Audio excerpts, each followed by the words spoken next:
5:33. If it's your first time tuning in, thank you so much. You can also listen to us wherever you listen to your favorite podcast app, but you can also listen to us on Spotify for sure. It is what I like to call WZUP Wednesday. What's up, good people? How we doing out there? First time tuning in, thank you so much. You can follow Who's to Blame the podcast various ways. You can also check out the website. We have links on there as well to keep you connected with the show by visiting www.dremontez.com. Got high fives in the building for sure. Chest bump. Let's hug it out. And happy birthday. Special shout out to all my Libras out there. It is Libra Nation right there. All my Libras out there doing their birthday time. And it's also a lot of homecomings going on in the surrounding areas of St. Louis and Illinois. So shout out to all the folks that have a kid participate in their first homecoming. Let's be safe out there to all these homecoming festivities. Let's get through our pillars of the day. We're going to let it go. Ignore them. Give it time. Don't compete with anyone. Let's stay calm. It's on you. And laugh. Seems like a real easy task, but we get put off the track sometimes for sure. It's not our fault. Things happen. When we're a kid, we're here. It's a part of life. Get over it. It's a part of life, boy. Get over it. If I have to get through this to be a part of life, let me rethink some situations here. How about that? So on today's show, whether you're hearing about it, you've read something about it, they've made movies about it, several movies about the good old days, all the days of yesteryear. You hear people talking like that all the time. Man, I remember when we did this back in the day. Oh, those were the good old days. You ever think kids 5 years ago? Well, the kids that are 25 now, when they were 20, they're saying, man, when I was 20, those were the good old days. But to us, people in their 50s and up, 5 years ago, that was not really considered a good old time. We're talking about times where things were just different in a way, maybe because of our age, we looked at it.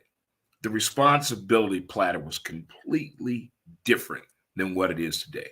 I'm talking sports,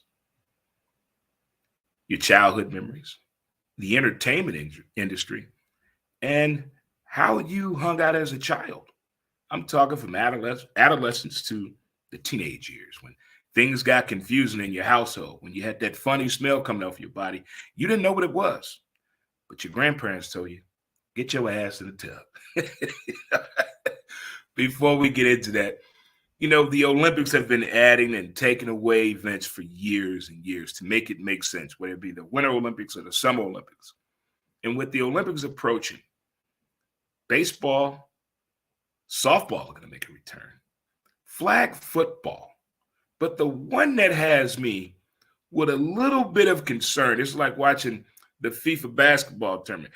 We're not so sure we're the best team when it comes to world basketball. Okay? I'm not so sure no more that it used to be a huge gap when you played the USA in basketball. I don't know anymore. I don't know. So looking at these videos on the possible people that are participating in the process of making it to the Olympics as a break dancer, these people have taken breakdancing from the United States and took it to their country and made an art form of it in a way I didn't see coming. It's like graffiti. Who saw all of that turning into what is today? Half of the cans at Forehand Brewing are graffiti artists. Well, more than that. Look at some of these IPAs that you drink out of and read about the artist that's on, not just here locally, but anytime you drink an IPA, look at that can and find out a little bit more information about the artist in that can. Because I guarantee you it was one of the segments earlier this year that was on CBS Sunday morning, Let the Trumpets Play. Oh, they put some good stuff on that segment, good stuff. But it just has me mind-boggling how far breakdancing has come. When it first started out, not in the movies, when you actually saw people in your neighborhood breakdancing, what did you think? Who's to blame? What did you think? You had cardboard boxes. You had a group of people looking down, to see what they were doing on that cardboard box, whether it be the arm way. People had upstairs work, the middle. That's all I can do. That's it. I can point. That's it. Then you had the people who had that downstairs action. Hey, they could have that leg work. Get on down there on that cardboard. Do the handstand with one hand. Just the different styles they had with breakdancing in the beginning. As in the title of today's episode, The Good Old Days. The good old days of breakdancing, a majority of times, you got yelled at when you got home by your parents. Because what did you do to your pants? You tore a hole in them. What did you do to them shoes? I ripped them on the sides. And what did parents tell you to do when you got home from school in the good old days? You better change your school clothes and put your play clothes on and change them shoes out too. I ain't got time to spend money on you every time you go outside and play. Words every kid from their childhood days remembers. But then breakdancing just kept getting better and better, from the music to the style, the swag that came with it, and the people that were involved in it. Some were much older than what we thought when we were kids. I mean, back in the day, people didn't age the way they age now. They live in hard lives now. Hard out here. It's hard out here. But back in the day, motherfucker 26 years old, looks 15, 16. Breakdancing, moving like that. What? You get a 26-year-old out there right now, they'll tear something. Tear their clavicle, rupture a spleen. Security, we need some help over here. But if you get a chance, just look at some of these videos. International breakdancers. International. We got here on the forefront. And whatever neighborhood you grew up in, everybody had a favorite breakdancer in their neighborhood. Everybody had that dude or that young lady or that crew or that group that could go out there and represent, is what we call on the cardboard. Get it in. That cardboard dancing in. Get it in. Cardboard. But I'm looking forward to this being added as a competition event at the Olympics. Breakdancing. Who's to blame? All right, good people. How we doing? High five dolls out there celebrating the anniversary. Congratulations, you did it. It's a lot of 13 and 20-year members out there in the anniversary world. Congratulations, you did it. How many of you were told when you got married, that shit ain't gonna last? They ain't gonna be together. I love them doubters. And y'all still kicking it to this day. That's what's up. That's what's up for sure already. Hello, mom and dad, my sister, my brothers, Jason and CJ. How we doing? And the Dre 6. All right, folks. Let's get right on into it. The good old days. When you hear that, you get stuck in a little bit of a nostalgia state. You can get a sense of smell. You remember the music. You remember what you were wearing. And you get trapped in that place when people get talking about the good old days. The good old days of sports. We were young. We know nothing about salary cap and player contract negotiations, holding out, baby mama drama, side chick, side dude in your business. We didn't know nothing about that. We just wanted to do what? Watch the game. Who's to blame? As simplistic as it was then, we have an issue. The ones that have been there with these teams and these franchises in the beginning to see the transformation of the information side and technology side of sports. It has changed for the better to some extent. But the good old days when we didn't care, we had street credit at school, and with the people we played corkball with or sandlot football with, backing up our street credit with our favorite team. They may have lost, but we're going to win the battle. We're going to win the battle. We didn't get so deep into the numbers of the game. Did you see that touchdown? You see that dance that Billy White Shoes did? It was more about that. The entertainment side of the game back in the good old days of sports. Basketball, those shorts, they had to go. Them shorts had to go. Them shorts made you look twice at people when you watching basketball with your parents like, them shorts are a little short. I mean, what's going on here? I mean, who allowed that? Who was that entertaining for? You even see some ladies like, ew, that's too much. But for us, the field of play of basketball in the good old days, it wasn't as dominated with so much talent throughout the NBA. you had maybe 8 to 10 teams that was competing hard each and every year in the NBA. That's the one thing about the good old days that has changed, I like, for as the competition level in the NBA. It has shifted to a way you never know. You got to go out here and play every team, every game. You got to commit to the game. But back in the good old days, you didn't see that. You knew who was smoking cigarettes, who was gambling. There wasn't really too much information letting us know about the nightlife of players. You just could tell how players smoked because you knew people in your family that smoked cigarettes. So you knew the look, the discoloration of the lips, the fatigue. Oh, my God. Nobody was in shape. I think probably 25% of the league was in game shape in the good old days of basketball. In the good old days of basketball, it was a different time for everybody. It was a different time. Stratomatic football, Stratomatic baseball, the electronic baseball game, the handheld Mattel football game that everybody got in trouble for at what? School. Because what we told, leave that damn game in your room. We try to defy the odds and take it to school. And the majority of the time, the teacher, Miss Buchanan, kept it for the whole damn school year, had the thought process say, here you go. You brought this to school early in the year. You remember. It was like getting a Christmas present at the end of the school year. And that's one thing about the good old days they would definitely not experience in this time. You leave something, the teacher takes something for you now, you're not getting it back. You're not getting it back. No, no, no. The locker room. Your school locker.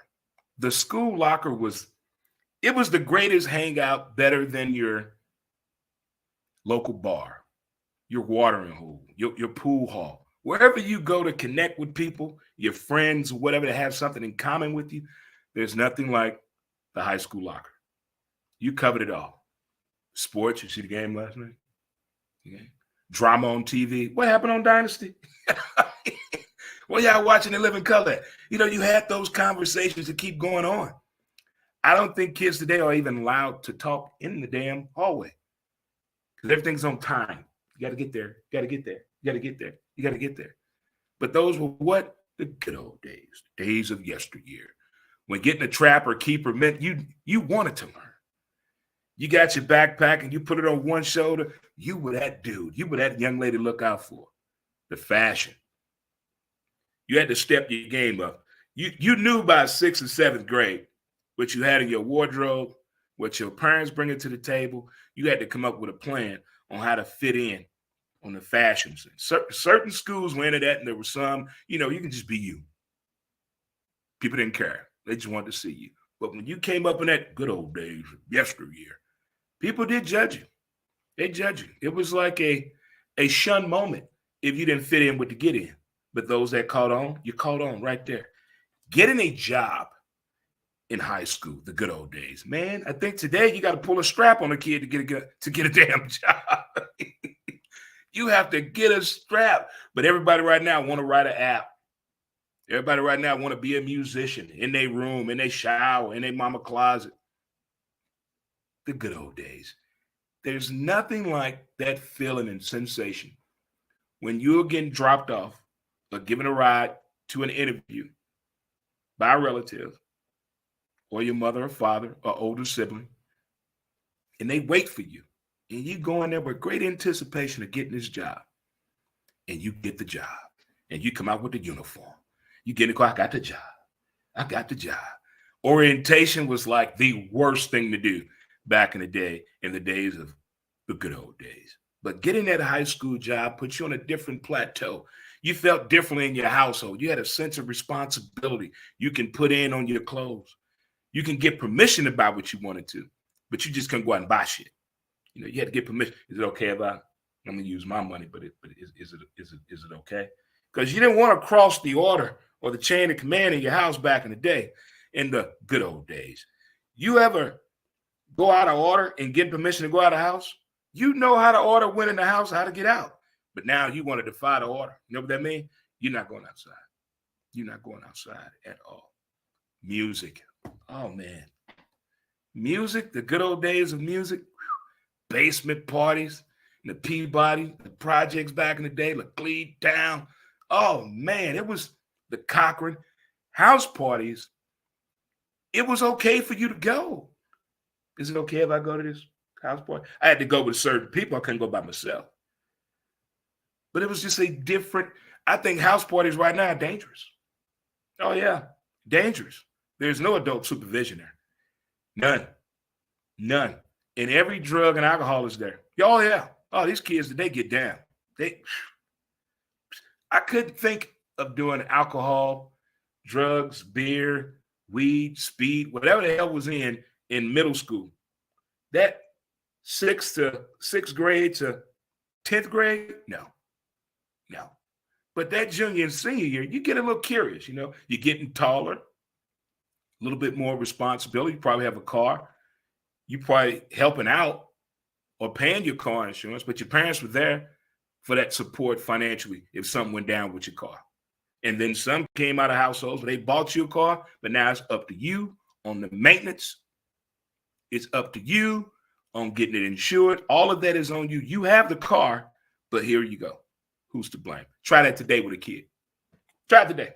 They want you to buy the motherfucking car, provide the insurance, spruce it up for them, but they probably want a smart car too. Oh, yeah. No, the days of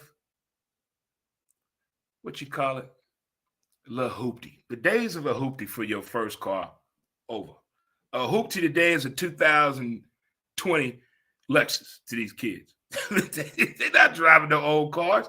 If you don't believe me, if you live near a school, I'm not going to say go on to school, probably want you on the news and stuff, but just glance over at the parking lot, not the teacher parking lot, the kids. What the hell? What these kids driving, it looks like a car dealership in West County, Chesterfield Valley type shit. I mean, what? Did we miss something? Did we miss the curve right there?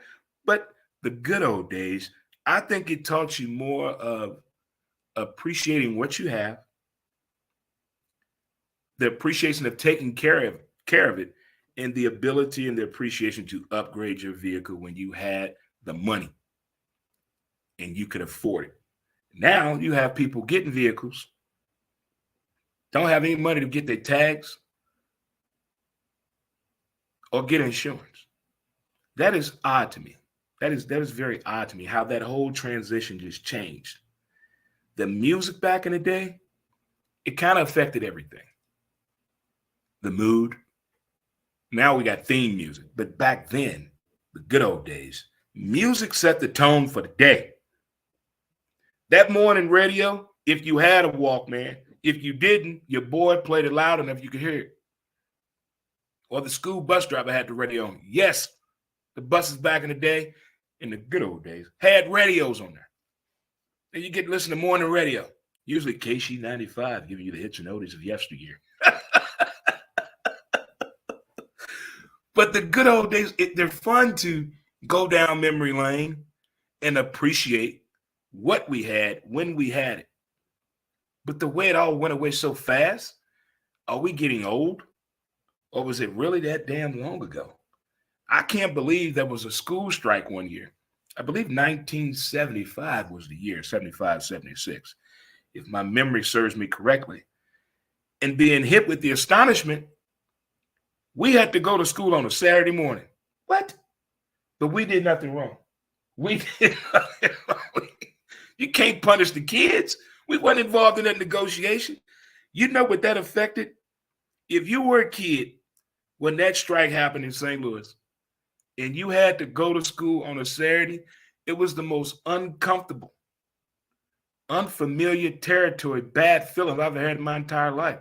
You couldn't watch Saturday morning cartoons all day. You had to go to school.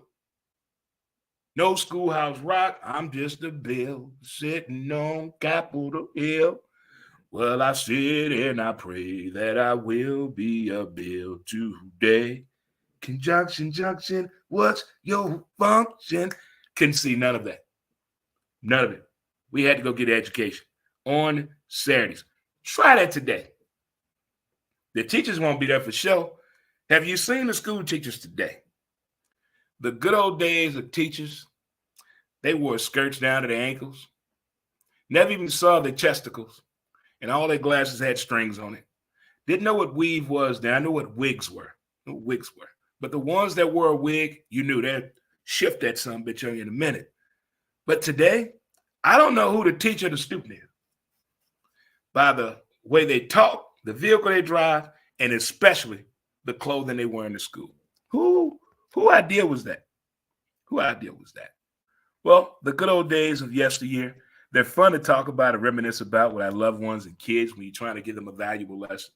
But in the end, I think we should just learn to appreciate everything that we went through, no matter what part or era that you grew up in. Everybody has their good old days, and everybody has their fine moments. Well, it's been fun going down memory lane with you on this episode of Who's to Blame, the podcast. I want to thank you guys for tuning into the show. And as always, feel free to visit the website at www.dremontez.com.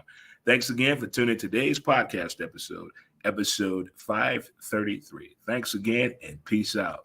Oh, man, that went by real quick and fast. I'd like to thank you guys for tuning into the show. We will upload the audio version of this here later on today. You can go to Spotify or even on our Facebook page, Who's to Blame, and find the audio as well as this video there, as well as on X at W2B Dre Montez and YouTube Dre Montez. We found like we got to finally a couple of new subscribers to the YouTube page. Could use a few more. Go check it out and go to TikTok, Dre Montez 63. We put a little bit of our show up there today from Montez at midday.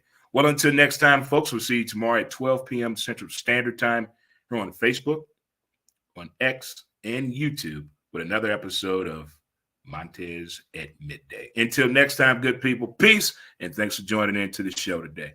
And we out of here, home.